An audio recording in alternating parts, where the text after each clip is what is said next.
Hello, can you tell me your name and the identities in which you identify with? Hi, I'm Angum Chek, and my identities include Black woman, low social economic background, immigrant from Cameroon in West Central Africa, and queer. And how have you been involved in the Black Liberation Movement? I've been involved in multiple ways, both on and off campus. I was part of the Durham chapter of Black Youth Project 100, which is part of the larger Movements for Black Lives Roundtable, including various other organizations. I was a organizing and a training fellow for Ignite NC, which is a statewide organizing organization, as well as just other efforts on campus, such as Black Congress. My name is Joseph F. Jordan. I'm an African American male of Caribbean heritage. I consider myself to be a African descendant in the Americas. Okay, and for question number two, can you tell us how you've been involved in the Black Liberation Movement or your greatest accomplishment? My involvement in movements includes what you're calling Black Liberation Movement, but also progressive movements in general. And that's how I try to structure my work. So that means that my interest in Southern African liberation, in the advancements of people of African descent in the Americas, particularly Latin America, South America. Um, Also includes an interest in the plight of the Palestinian people, the plight of folks who live in other parts of Asia and Europe, and also an interest in communities of color here in the U.S., uh, especially Native American and Latinx communities.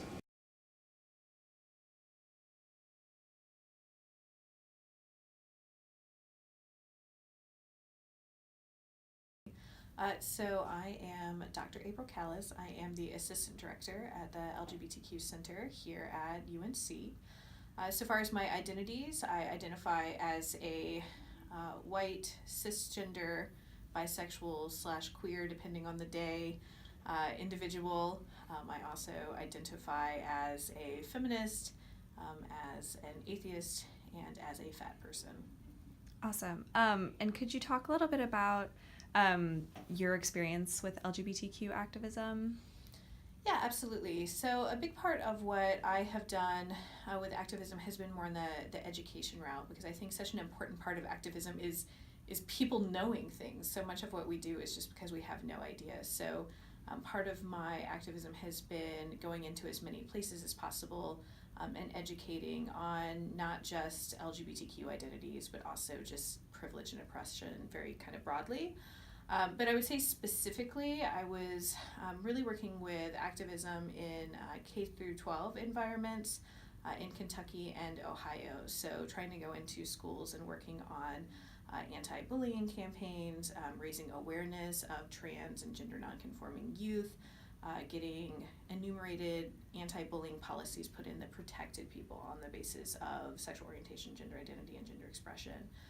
And then also in 2014, Leela Alcorn was a trans woman who committed suicide by stepping out in front of a semi truck in Cincinnati, Ohio, which is where I was living at the time. And there was a big push after that to get rid of conversion therapy.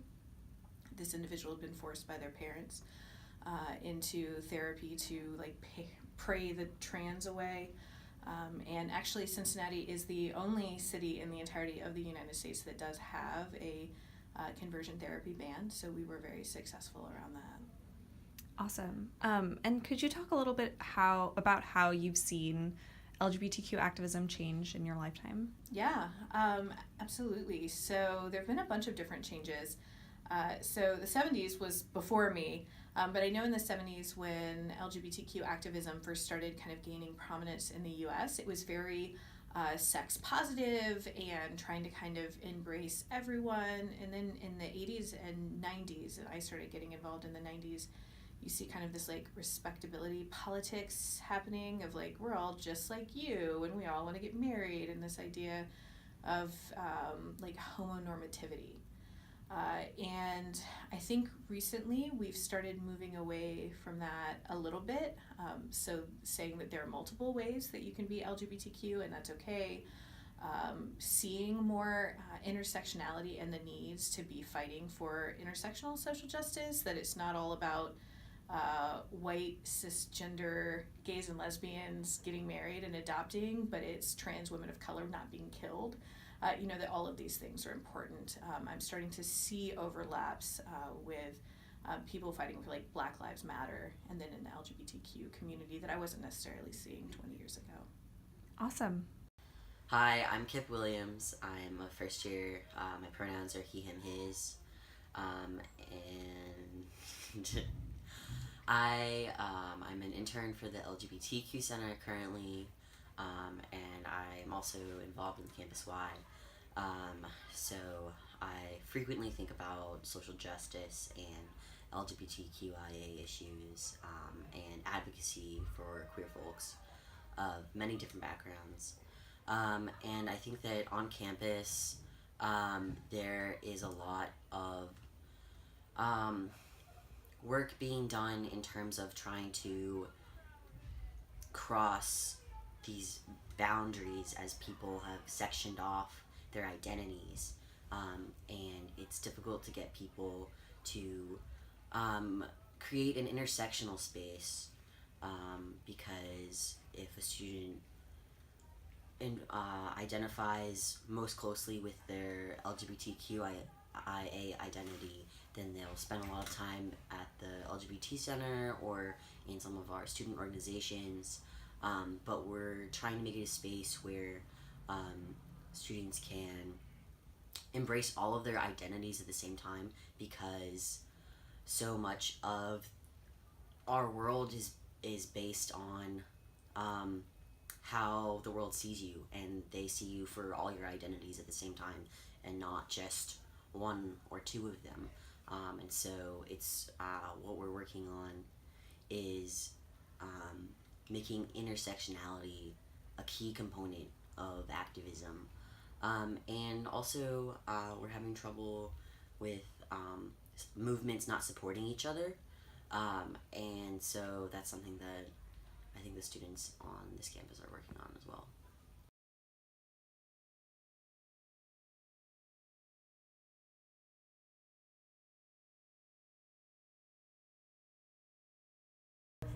Okay, so how would you define black feminism and what does that mean to you in your daily life? I think like black feminism is like black women taking feminism back, because like a lot of times when people think about feminism, it's like women working and having children and doing all this stuff other men do, but like also like black women been doing that since they were, taken and just dropped in this country. Like they've been working and having children and having to care for a household and having to do all these things and having to do it all so by being disrespected, so like feminism isn't a new concept, it's a co-opted concept by white women. I think black feminism fits in my life every day is like how I view myself and how I hold myself, because I feel like a lot of times in the black community there's a lot of respectability politics, especially with clothes. Like, oh, why are you wearing those shorts? Or that shirt's cut too low, or this or that and that. And like my values based on that, but like it shouldn't be. Like I've been sexualized for years, and like sometimes by wearing these clothes, I'm like taking my sexuality back and like defining who I am and how I see my body and things like that. Okay, so how would you define black feminism and what does that mean to you in your daily life? I think the way I would define black feminism is like, again, like the general definition of feminism, the social, political, economic equality of the sexes, but it's more than that, and it's recognizing the intersectionalities that come with that you don't get with like quote unquote white feminism, which is like, I guess we consider like the first and even the second wave of feminism, which is excludes black women and other women of color as well, and it makes them have to pick which identity means the most, and in this case their womanness versus like the whole thing of being like a black woman or Latina woman and what that means. So it's recognizing that like I'm not just a woman, I'm a black woman as well. And how do those two things interact with each other, and what does that mean for me? And not forcing me to separate those two identities, I think is really important. So recognizing that there's a race component to it, and I have to deal with racism, I have to deal with that oppression as well as have experienced sexism, how that's combined, and how when you think of like Sojourner's Truths, aren't I a woman, and it's saying the fact that like I'm a slave, but yet these views of femininity that you attribute to white women don't impact me, and I'm still having to do the same labor as a man, but I'm still a woman, and you're ignoring that factor, and things like that. So that's what comes to mind when I think of like black feminism. So it's like having the equality of the sexes, but recognizing that with it, I have to deal with racism as well, and how can we solve those issues at the same time and not put them on separate things and say, oh, we'll tackle your womanist first and the issues that go with that, and the discrimination you experience through that, and then we'll tackle your blackness and the discrimination you go with that. It's like, no, it's together. And what does that look like in my daily life? It's one, being advocating to reminding people of the intersectionalities. I'm taking a sex and gender class, and I feel like I'm always that person who's like, you can't forget the intersectionalities. Like this is the what black women experience. Not saying I'm a spokesperson for black women, but recognizing that like, okay, this is experience to black women. It's recognizing that like, oh, when you say women make 77 cents to the white male dollars, like, no, you're talking about white women. For black women, I think it's like 66 cents. I just saw something about Native American women. I think it's like they're next, and then it's Latina women are after that, and it's recognized, and then Asian women are above white women. So it's recognizing that there's that link, and just keeping in mind, and then embracing what it means to be a black woman. I think for a really long time, I didn't even know what that meant, or I've had people tell me that like, oh, I'm an Oreo, so that way I'm not really black, and I haven't really fit in. So it's like accepting that what I am is perfectly okay, and I don't have to fit into a definition or box about what it means to be a black woman. So I think it's recognizing that these systems are in place that are impacting me as a black woman holistically, and not letting people say that, oh, we're just going to talk about this one issue, when it's like, no, it's a full package, and being comfortable with myself. All right, well, thank you.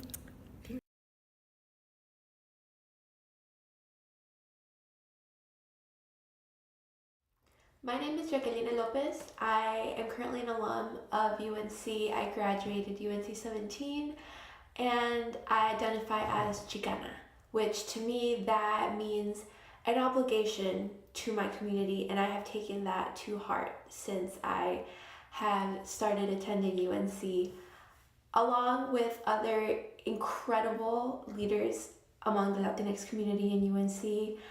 I helped start the Estamos Aquí UNC movement, which to me was so important and so needed, and it still is very much so. The Latinx community is the fastest growing community in North Carolina. At UNC, we are currently around 8 or 9%, which does not seem like much, but it has grown significantly from the past few years. And I have always believed in, everybody believes that UNC needs to keep up with that growth. We are only going to get bigger, we are only going to get stronger.